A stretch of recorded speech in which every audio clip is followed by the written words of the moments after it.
Welcome to the Wellness Lab Digest. I'm Vince. And I'm Hayes. We distill life-changing insights from top wellness experts into bite-sized, science-backed episodes that fit your real life. If you're into quick, practical tools for better health, hit that subscribe button now and turn on notifications. You won't want to miss what's coming next. And don't forget to check the description below for links to our trusted sponsors and ways you can support the show. Now, let's feed your mind and fuel your day. Did you know that most female athletes are actually training and competing with a massive blind spot? Nearly 80% aren't syncing their nutrition with their hormonal cycles, which could be the key to unlocking peak performance. That's such a crucial point, especially considering how the science of women's sports nutrition has evolved. The way hormones affect everything from energy utilization to recovery is pretty mind-blowing. Well, let's break this down phase by phase. The follicular phase is particularly interesting because it's when women can actually push harder in their training. During this time, hormone levels are at their lowest, which creates some unique advantages. Could you explain more about these advantages? What makes this phase special for training? So, here's what's fascinating. When estrogen is low during this phase, the body becomes incredibly efficient at breaking down carbohydrates. This means women can potentially lift heavier weights and perform better during high-intensity activities. But there's a catch. Recovery tends to be slower due to increased inflammation. That's exactly why nutrition timing becomes so critical during this phase. Athletes need to focus on specific nutrients like vitamin B1, calcium, vitamin C, zinc, iron, and omega-3 fatty acids. You know what's interesting about that? Each of these nutrients plays a very specific role. Like zinc, it's crucial for hormone release and protein synthesis. And iron, well, without adequate iron, oxygen transport and energy production take a major hit. And let's talk about practical applications.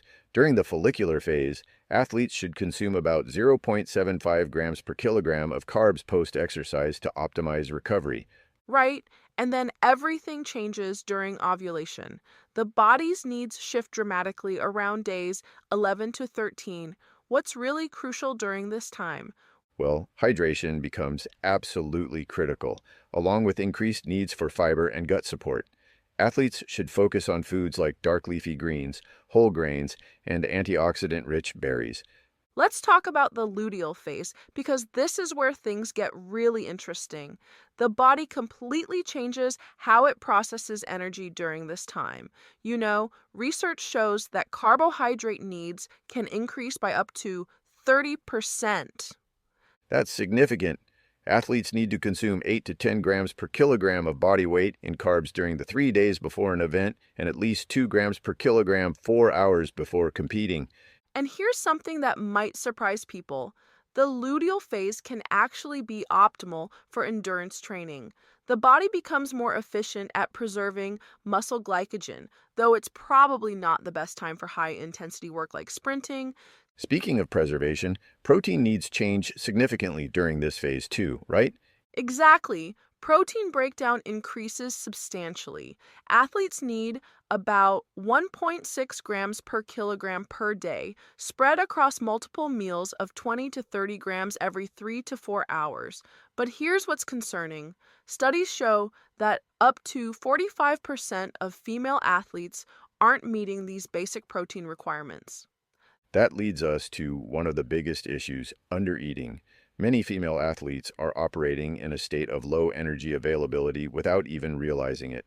You're right, and the numbers are pretty alarming. Research indicates that about 60% of female athletes have some form of low energy availability. This should be around 40 to 45 kilocalories per kilogram of fat-free mass per day, but many are falling well below 30 kilocalories per kilogram. And the consequences of this can be severe. We're talking about REDS and the female athlete triad. These conditions can have long-lasting impacts on performance and health. Let's break down some practical solutions. What's working for athletes who are successfully managing their nutrition throughout their cycle? Some athletes are using cycle tracking apps combined with food journals, which helps them identify patterns and adjust their nutrition accordingly. The most successful ones are treating their cycle as a training tool rather than an obstacle. That's such an important perspective shift. And you know what's encouraging?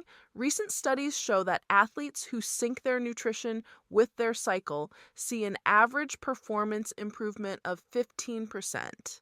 That's significant. Any final thoughts on how athletes can implement these strategies effectively? Well, the key is understanding that this isn't just about eating more or less. It's about timing and quality of nutrients. Athletes should work with sports nutritionists to develop individualized plans that account for their specific cycle patterns and training demands. The future of women's sports nutrition is really about this kind of precision and personalization. And as research continues to evolve in this field, we're likely to discover even more ways to optimize performance through cycle-based nutrition strategies. Exactly. The science is clear. When female athletes align their nutrition with their hormonal cycles, they're not just performing better, they're revolutionizing how we think about sports nutrition as a whole. Thanks for tuning in to the Wellness Lab Digest. If this episode helped you, here are 3 quick ways to support the show. 1. Subscribe to stay updated with fresh, body-loving wellness insights. 2. Share this episode with a friend who needs this today. 3. Comment below and tell us what topics you'd love to hear next. Want to do even more? Check the video description for ways to support the show. Stay curious, stay well, and we'll see you in the next episode.